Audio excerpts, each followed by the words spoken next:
प्रदेश police चलती है तो गुंडे और माफिया थर-थर कांपते हुए दिखाई देते हैं।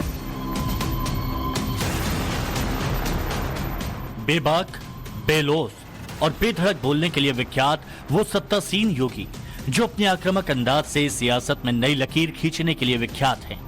समर्थकों के सामने खड़े होकर तल्ख शब्दों में सियासी शत्रुओं पर बेहिसाब चोट करने वाले वो भगवाधारी मुख्यमंत्री जिसमें चुनावी हवा का रुख बदलने की क्षमता है।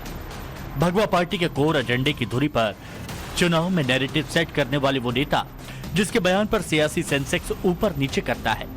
चुनाव के बीच वो योगी आदित्यनाथ मराठा लैंड पर ट्रेंड कर रहे हैं। महाराष्ट्र के चुनाव में यूपी के मुख्यमंत्री की जबरदस्त मांग है।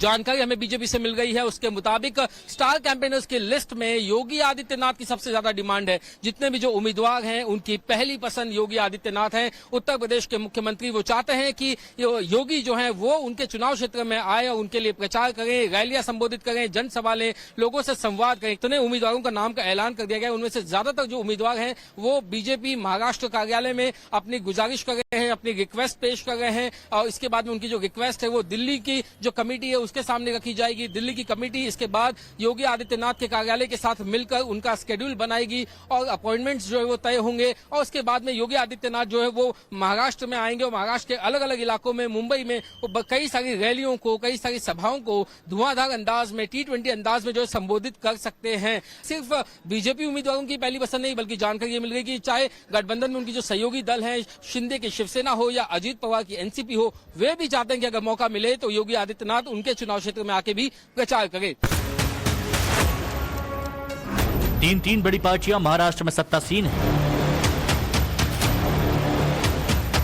शिवसेना के एकनाथ शिंदे मुख्यमंत्री हैं। एनसीपी के अजीत पवार डेप्यूटी सीएम हैं। बीजेपी के देवेंद्र फडणवीस उप मुख्यमंत्री भी हैं और पूर्व मुख्यमंत्री भी। गडकरी महाराष्ट्र के हैं। राष्ट्रीय स्वयंसेवक संघ का मुख्यालय महाराष्ट्र में है।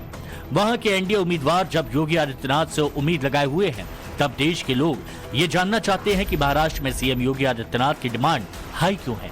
महायुति कैंडिडेट को क्यों लगता है कि योगी बेड़ा पार लगाएंगे और बड़ा सवाल ये कि क्या वाकई इसका फायदा महायुति को होगा। इन सवालों का जवाब जानने से पहले ये तस्वीर देखिए जो मुंबई की दीवारों पर टंगी थी चंद रोज पहले, जिसमें बीजेपी के कुंडलधारी मुख्यमंत्री की तस्वीर लगी है और पोस्टर पर उन्हीं के वो शब्द लिखे हैं जो उनके हार्ड हिंदुत्व वाली छवि की व्याख्या कर रहे हैं, जो योगी आदित्यनाथ को उनके सनातनी सियासत के आसरे महाराष्ट्र के चुनाव में आमंत्रित कर रहे हैं। लोकसभा चुनाव में जब बीजेपी को यूपी में अनपेक्षित हार मिली थी तब सीएम योगी यकीनन निराश से थे। उनके सियासी विरोधियों ने कई सवाल खड़े किए थे। यहां तक कि ऐसा दावा किया जाने लगा था कि योगी आदित्यनाथ का जादू अब खत्म हो चुका है। कुछ ऐसी तस्वीरें भी आई थी योगी की जिसमें वो उदास भी दिख रहे थे। लेकिन उसके बाद 2 राज्यों में हुए उपचुनाव में जो हुआ तब से योगी आदित्यनाथ फिर से 360 डिग्री पर खड़े नजर आ रहे हैं।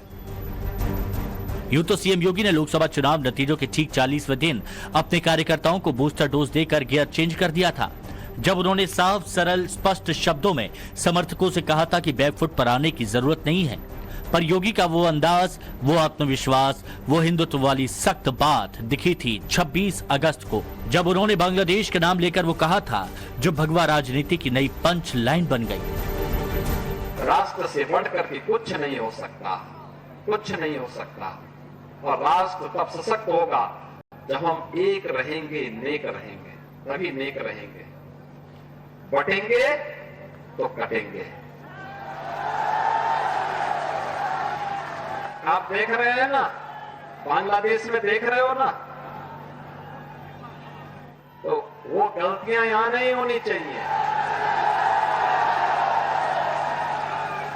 बटेंगे तो कटेंगे। इसी नारे के आसरे योगी को मुंबई में आमंत्रित किया गया और अब महाराष्ट्र बीजेपी के तमाम उम्मीदवार स्टार कैंपेनर के तौर पर योगी आदित्यनाथ को बुलाना चाहते हैं, अपने अपने इलाकों में उनकी रैली करवाना चाहते हैं। सूत्रों की माने तो कई उम्मीदवारों ने पार्टी नेतृत्व से गुजारिश की है तो कुछ ने सीधे योगी के कार्यालय से भी संपर्क करना शुरू किया। बीजेपी एक बहुत ही लोकप्रिय नेता है और उनके आने से निश्चित रूप से हमें फायदा होगा। क्या वजह है कि योगी जी जो इतने हॉट फेवरेट? नहीं, वो वरिष्ठ नेता है और सक्षम नेतृत्व दिया है उन्होंने। देवेंद्र जी है, मोदी जी है, मोदी जी तो हमारे सर्वोच्च नेता है, योगी जी है, इन सब ने देश को एक नई ऊंचाई दी है। महाराष्ट्र के बीजेपी नेताओं की उम्मीदों की जड़ में है पिछले दिनों हुए हरियाणा और जम्मू कश्मीर में विधानसभा के चुनाव। यूपी के मुख्यमंत्री योगी ने जम्मू में 2 दिन प्रचार किया, जिसमें उन्होंने 11 विधानसभा सीट कवर की। अब परिणाम आया तो पता चला कि योगी ने जिन 11 सीटों पर अपनी बात पहुंचाई थी, उनमें से 10 सीटों पर बीजेपी जीत गई। मतलब जम्मू में योगी का स्ट्राइक रेट 90% था। जम्मू में योगी उपयोगी साबित हुए, बावजूद इसके वहां भगवा पार्टी सत्ता से दूर रह गई, लेकिन हरियाणा में हैट्रिक बनाने में कामयाब हो गई। इसमें योगी का योगदान कितना था उसे भी समझिए। इसी तरह हरियाणा में 14 जनसभाएं की, जिसमें 21 विधानसभा सीट कवर की गई। जब नतीजा आया तो इन 21 में से 14 सीटों पर बीजेपी के कैंडिडेट ने जीत हासिल की। मतलब जिस हरियाणा में चुनाव से पहले बीजेपी बैकफुट पर थी, वहां पर योगी का स्ट्राइक रेट 67% था। जाटलैंड में तो वो हुआ जो इतिहास बन गया। बीजेपी ने न सिर्फ हैट्रिक लगाई बल्कि पूरी ताकत से सत्ता में लौटी। जिस हरियाणा में भगवा लकीर खिंची है, वहां खड़े होकर यूपी के भगवाधारी मुख्यमंत्री ने अपने बंटने वाले बयान को अलग अलग एंगल से बार बार दोहराया। अगर हम बटे नहीं होते ना, तो न राम मंदिर टूटता, न जन्मभूमि कृष्ण जन्मभूमि पर कोई दूसरा गुलामी का ढांचा खड़ा होता, और नहीं देश को गुलाम होना पड़ता, कभी नहीं होता। और ये मजबूत और सुदृढ़ सरकार लाइए, जो कल तक राम मंदिर का विरोध कर रहे थे, कृष्ण जन्मभूमि का विरोध कर रहे थे, यही लोग सड़कों पर हरे रामा हरे कृष्णा का भजन गाते हुए दिखाई देंगे। हिंदुओं की एकजुटता के इस आह्वान ने जबरदस्त परिणाम दिया। योगी के इस मंत्र से बीजेपी ने इंडिया अलायंस की जातीय पॉलिटिक्स को फेल किया। राजनीतिक जानकारों की माने तो हरियाणा में मिली बीजेपी की जीत के तमाम फैक्टर्स में एक फैक्टर यह भी था, योगी की हरियाणा में अच्छी खासी डिमांड थी। उन्होंने ध्रुवीकरण वाला एजेंडा चला। उन्होंने अपनी हर रैली में कहा कि हमें राष्ट्र के लिए एक होना पड़ेगा। लोकसभा चुनाव में जाति और संविधान का जो फैक्टर था वो धराशायी हो गया और बीजेपी की बम्पर जीत हुई। हरियाणा चुनाव ने योगी का भी हौसला बढ़ा दिया। वो फिर से उसी आत्मविश्वास से भरे हुए हैं जो पहले थे। हरियाणा वाली जीत दोहराने के लिए महाराष्ट्र में योगी की डिमांड हाई है। हालांकि इसकी वजह सिर्फ इतनी भर नहीं है। उनकी हार्ड हिंदुत्व लाइन के अलावा दूसरी बड़ी सच्चाई ये है कि योगी आदित्यनाथ का कद राष्ट्रीय स्तर का हो चुका है। महाराष्ट्र में बड़ी तादाद में उत्तर भारतीय रहते हैं और उत्तर भारतीयों पर योगी का असर है। योगी आदित्यनाथ की इमेज बेदाग है और वो सख्त फैसलों के लिए जाने जाते हैं। योगी की एंटी माफिया छवि भी काफी लोकप्रिय है। जीरो टॉलरेंस क्या होती है?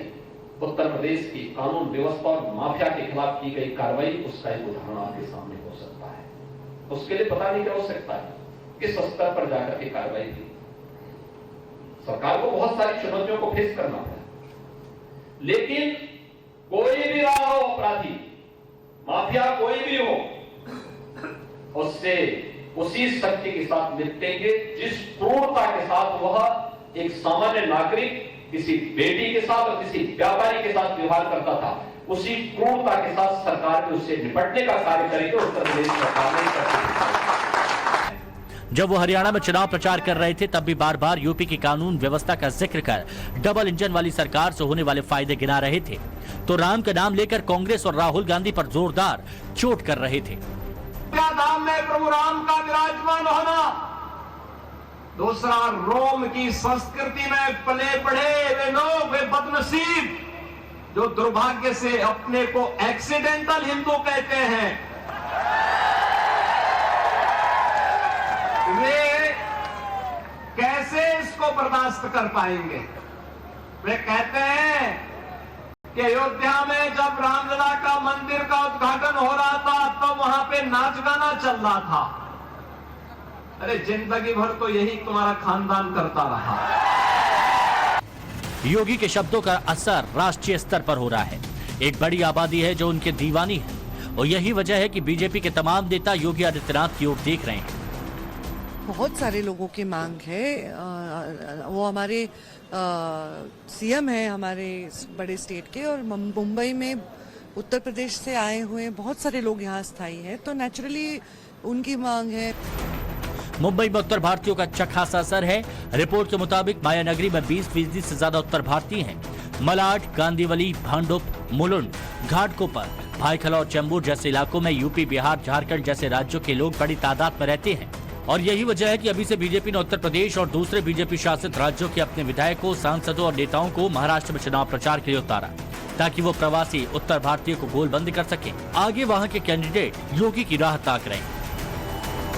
दूसरी सच्चाई ये भी है कि मुंबई में रहने वाले मुसलमानों की कुल आबादी का 70% हिस्सा उत्तर भारतीय है और ये सभी कांग्रेस और समाजवादी पार्टी के कट्टर समर्थक माने जाते हैं। आगामी विधानसभा चुनाव में ये सभी इंडी गठबंधन के लिए बेहद अहम साबित हो सकते हैं। तो ऐसे में हिंदुओं को गोलबंद करने के लिए योगी आदित्यनाथ बेहद अहम साबित होने वाले हैं। यही वजह भी हो सकती है कि महाराष्ट्र में योगी आदित्यनाथ की डिमांड हाई है। हालांकि इंडी गठबंधन के नेताओं को यकीन है कि योगी के महाराष्ट्र आने से कोई फायदा नहीं है। महाराष्ट्र में आकर बाबा जी क्या करेंगे, मुझे बताइए आप। बाबा जी तो हर जगह जाते हैं। बाबा जी तो अपने खुद के उत्तर प्रदेश में अपनी पार्टी को नहीं बचा पाए लोकसभा में। अपने खुद के उत्तर प्रदेश में ऐसी सीटें हैं। अयोध्या नहीं बचा पाए, चित्रकूट नहीं बचा पाए। अब देखिए ना, तो बाबा जी महाराष्ट्र में आकर क्या करेंगे? आने दो, भड़काऊ भाषण करेंगे, दंगे भड़काने की कोशिश करेंगे। लोकसभा चुनाव के दौरान भी योगी आदित्यनाथ ने बड़ी तादाद में मुंबई में चुनावी रैलियां की थी। हालांकि तब बीजेपी को बहुत ज्यादा फायदा नहीं हुआ था, लेकिन इसके बाद 5 महीने में गंगा से लेकर गोदावरी तक में बहुत पानी बह चुका है। सीएम योगी की नई थ्योरी हरियाणा और जम्मू तक या कहिए कि राष्ट्रीय राजनीति में लकीर खींच रही है। ऐसे में जब योगी को बुलाने की होड़ मची है मराठी नेताओं के बीच, तब देखना दिलचस्प होगा कि इसके नतीजे कैसे होंगे। Bureau report, times now Bharat.